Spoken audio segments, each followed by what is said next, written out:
Corona virus महामारी के कारण पहले से ही मुश्किल में फंसे देश के किसानों की मुश्किलें पाकिस्तान से आए टिड्डियों के दल ने और बढ़ा दी है। ऐसे में किसानों को क्या चिंता सता रही है और टिड्डियों के दल को लेकर गौतम बुद्ध नगर के किसान क्या सोचते हैं, ये जानने के लिए हमारी टीम किसानों के पास पहुंची। किसानों का क्या कुछ कहना है, इस रिपोर्ट के जरिए देखिए। कोरोना काल में पड़ रही भीषण गर्मी और उस पर लगे लॉकडाउन के बीच आने वाली आसमानी आफत समेत पहले से ही कई परेशानियों का सामना कर रहे किसान अब एक नए डर के साए में जीने को मजबूर हैं और वो डर है टिड्डियों का दल। पाकिस्तान से आए टिड्डियों के दल ने यूपी के किसानों की परेशानियां और बढ़ा दी हैं। पहले ही कई तरह की मार झेल रहे किसान अब टिड्डी दल से फसल को होने वाले नुकसान को लेकर चिंता में डूबे हैं।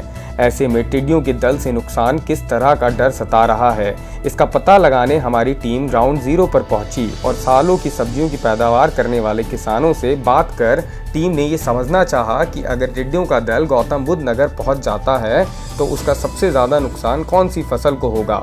बातचीत के दौरान किसानों ने हमारी टीम को बताया कि टिड्डियों का दल जिस भी खेत में जाता है उस खेत में लगी फसल में भारी नुकसान पहुंचता है। वहीं टिड्डी दल राजस्थान, मध्य प्रदेश होते हुए अब यूपी भी पहुंच चुका है, जबकि पंजाब और हरियाणा के कुछ जिलों में टिड्डी दल के हमले का शिकार बनना पड़ा है, जिसे लेकर अब यूपी के अन्य जनपदों के साथ गौतम बुद्ध नगर के किसान भी दहशत में हैं।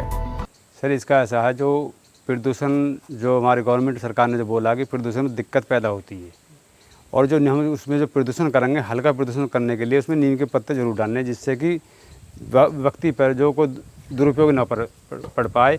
और उसके लिए हमें ये राड़ा रब्दा करना बहुत ज़रूरी है। जैसे कोई बर्तन है या हमारे पास कनस्तर है, ये करना पड़ेगा। और जिला अधिकारी से मैं निवेदन करना चाहता हूँ, अपनी गवर्नमेंट सरकार से निवेदन करना चाहता हूँ हाथ जोड़ के कि लॉकडाउन के चलते हुए समय हम किसान वैसे ही परेशान होगा, वैसे ही हमारा माल नहीं बिक रहा, जो लागत हमारी लगी है।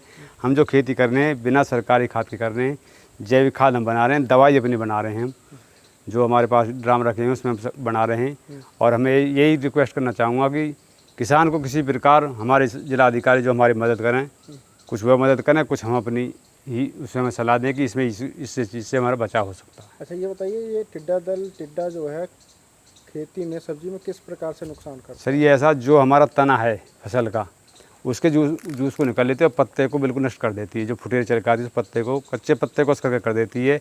जहाँ मेन फुलक होती है उस पर ज़्यादा प्रभाव गिरती है। उसे ख़त्म होने के बाद फिर इसमें कुछ नहीं बचता। अच्छा, यानी कि फल जो होता है उसे आने नहीं देती है? उसे आने नहीं देती, जो हमारे जो पेड़ हैं वो ख़त्म हो जाते हैं, नष्ट हो जाते हैं, फिर दोबारा नहीं हो पाते। अच्छा, तो और दवाई कोई होती है इसके लिए? दवाई सर, हम तो कोई सरकारी दवाई तो दे नहीं रहे जिससे कि व्यक्ति पर असर पड़े, जो कोई बीमारी पैदा करती है। हम तो अपनी देसी दवाई बनाते हैं, उससे उपयोग कर रहे हैं।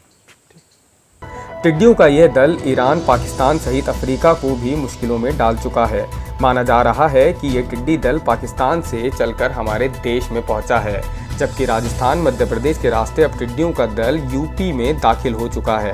सब्जियों की फसल उगाने वाले किसान ने बताया कि जब कभी टिड्डियों का दल उनके इलाके में पहुंचा तो कीटनाशक का भी दल उस पर कोई खास असर ना दिखा पाया।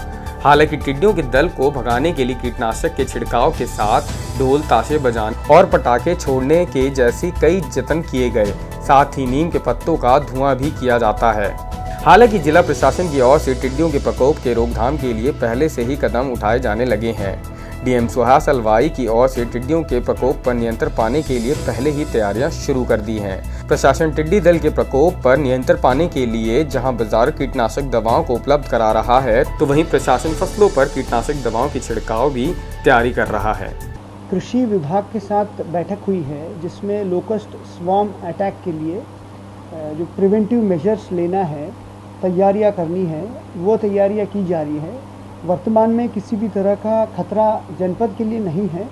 यह अभी जो प्रदेश के सदर्न बॉर्डर दक्षिणी हिस्सों में प्रवेश करने की सूचना मिल रही है। तैयारी ज़रूर की जा रही है, परंतु वर्तमान में कोई खतरा नहीं है। तो क्या मेजर की स्टेप लिए जाएंगे, कुछ एक दो पॉइंट्स? उसमें कृषि विभाग द्वारा अलग अलग प्रोटोकॉल निर्धारित है कि क्या चीज़ छिड़काव कर सकते हैं, कैसे पहले से ही किसान भाइयों को और समाज को जागरूक कर सकते हैं, किस टाइम पे जनरली लोकस अटैक होती है तो उस टाइम पे कैसे प्रिवेंटिव मेजर्स ले सकते हैं। तो अभी वर्तमान में खतरा नहीं है, बट जैसे जैसे हमें सूचना मिलेगी उस हिसाब से उसकी तैयारी करेंगे।